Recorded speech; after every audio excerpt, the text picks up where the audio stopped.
So this is the part of Tinduna Msana. It's a very gross process, but it's very essential. Because Tinduna Msana, even in a more picture is not later.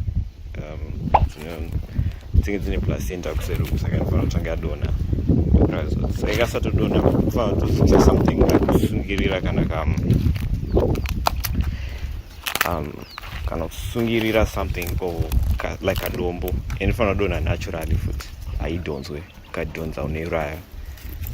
There's a risk to know what's uraya. And with this dog footy doing me you don't need a food dynamic when you keeping different animals, they tend to interact with each other. Saka sizunweta imbo anembuzi yo imbo ine pangene dodotaimira nyama ipapo, which is bad. That's why kazhinji kacho mbudzi prefer kuti dziberekere mupaddock kana kuti muchimba where they are monitored. Dzimwe dzacho hadzizoita se hadzogona kudefenda vana vadzo. Iyi luckily inogona kudefenda vana vadzo. It's a very aggressive goat. Inotunga haiti zvekutamba. It does not mess around. I know this one. It's the best. I call it cyborg. It's very big, very aggressive. Bona matarisira ekuita imbo ikulu. Unoita sei? Unoita sei? It's in pain, right? But it's it was a basara, which is to protect its young. Yeah, I like goats like this. I like animals. So I even need to. I think it's a very responsible mother. I don't think it's a problem now. It's very protective. You know, tunga. It is kutamba.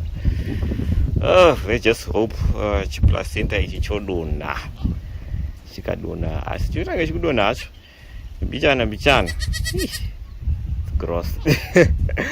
So yeah, but that's the cycle of life. Still has its placenta, but you have to donate, as you can see, and ikadona I think it will be safe.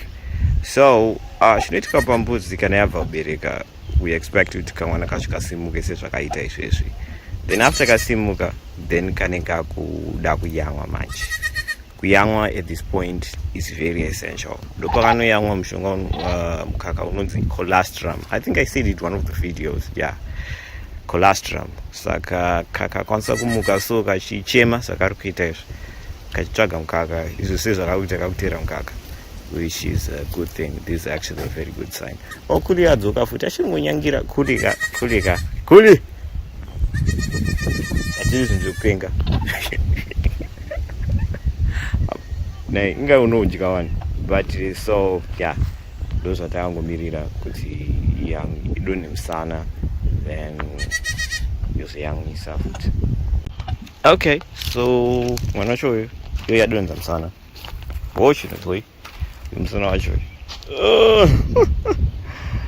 but yeah, yo yabo kana zvadai swaiwa zvaita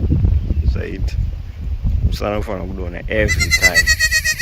To placenta yacho kaifanira kugaremo yenenge yato as soon as kamunhu kanhu akazvarwa, that izvozvo that uterus yanga irimo iyo is no longer important. So yeah, we're glad you're happy.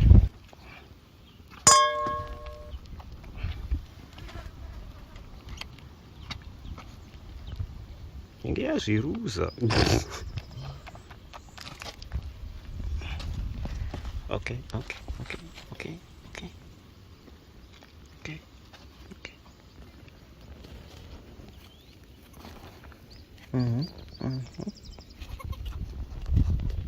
Tinotenda nekuona kwamaita nekuona chirongwa chedu chino cheFarm 4081 chanhasi. Kana muchida kudzidza zvimwe zvekurima zvakajeka kupfuura izvi, tinokurudzira kuti mupinde magroup edu matatu ayo anoita huku 4081 rehuku, mbudzi 4081 rembudzi, kana Doe's Cave Rabbitry retsuro kana muchipfuya tsuro. Umu ndoma munowana mukana wekudzidza kutaura nedzimwe nyanzvi nevadzidzi vekurima vakaita semi, pamwe chete nekuwana kana market network yezvipfuyo kana zvirimwa zvenyu. Munongobata nhamba dzedu idzi dzinoita 0712 150 174 kana kuti 0782 207 671. Tokuonai ikoko murimi munhu hama, kusvikira patichazoonana zvekare muchimwe chirongwa.